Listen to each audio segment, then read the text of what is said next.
What's up, guys? Today is a question about dream diaries. And this is quite an important question. I really thought I'd make this video quickly for you today because the question is one that I think a lot of you can relate to. This is a question that I think I get emailed quite a lot about, and it's really one that I haven't made a video about yet. So, the question is this. I have been remembering my dreams without writing them down in a dream diary. Do I need to keep a dream diary in order to lucid dream? Do I even need to write my dreams down in the morning? If I remember them, why bother writing them in the dream diary? It's a great question, really good question. So, to answer this, I'm going to sort of explain a little bit about how the brain works and how dream recall works and how that relates to lucid dreaming. And then I'm going to explain what I would suggest you should do, depending on what level you're at. So, let's get right into it. A dream diary is great for improving your dream recall. Okay? You're going to remember much more dreams if you get into the habit of writing them down in a diary. That's one of the reasons that you normally start a dream diary when you learn to lucid dream. The other reason is that you can identify what's known as dream signs. Okay? These are recurring things that happen in multiple dreams, and you can look back and you can say, oh, in that dream I was doing so-and-so, and I was also doing that in this dream that I've just had most recently. And you can sort of relate these ideas together, and that is the important thing with lucid dreaming, because you can identify which things are important, which things maybe aren't so important, and which things you could use to trigger your lucidity in the future.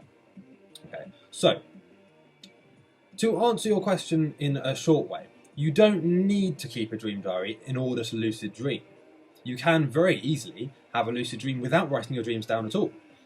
However, for most people, okay, when you first get started, writing your dreams down is the most important thing, okay, because the majority of people, the vast majority of people, don't remember their dreams, or at least they don't remember them in enough detail when they start to lucid dream, or when they start to try and learn how to lucid dream. And that's the first hurdle, really. You've just got to remember your normal dreams, and then from that you can build on that skill, and you can start to introduce reality checks into a day, you can start to do the other techniques, and it will all sort of help and build on each other. These ideas will build on each other and make it easier as time goes on. So, if you are a beginner and you are not remembering any dreams, absolutely you need to write down your dreams in a dream diary every morning. Absolutely, no question about that.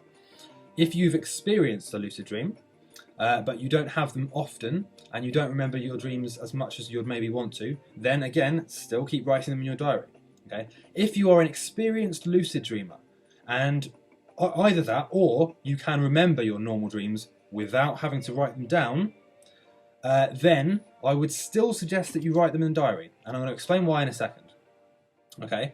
And then again, the last situation is if you are an experienced lucid dreamer, and you're able to lucid dream at will, more or less whenever you want, and you can remember your lucid dreams, then again, I would still recommend you write them down, but it's not essential. Okay, you don't need to.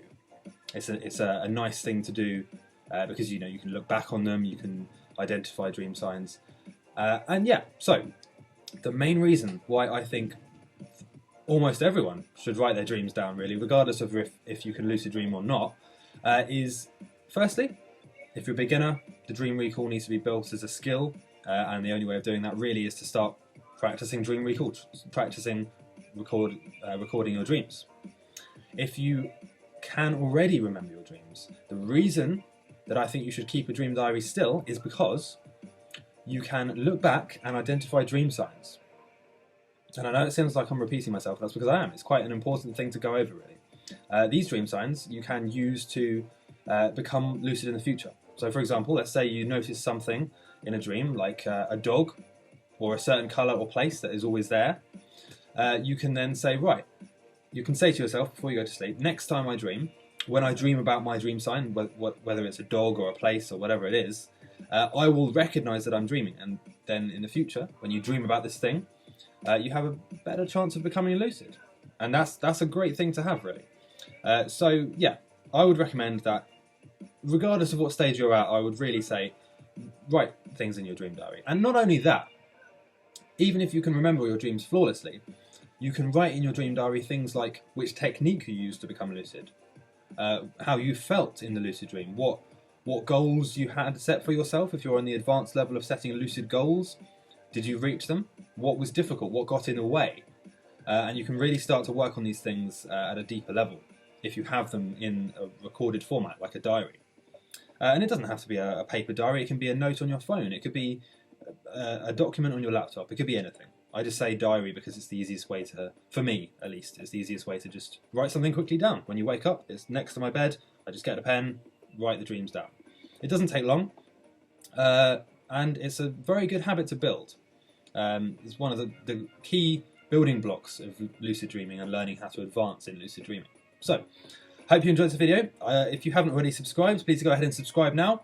I'm going to try and release roughly every 2 days a new video to answer your questions. If you would like to ask me a question that you wouldn't mind me answering in a video, please go ahead and email me.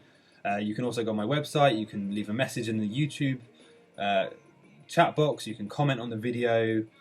So yeah, I'll see you in the next video.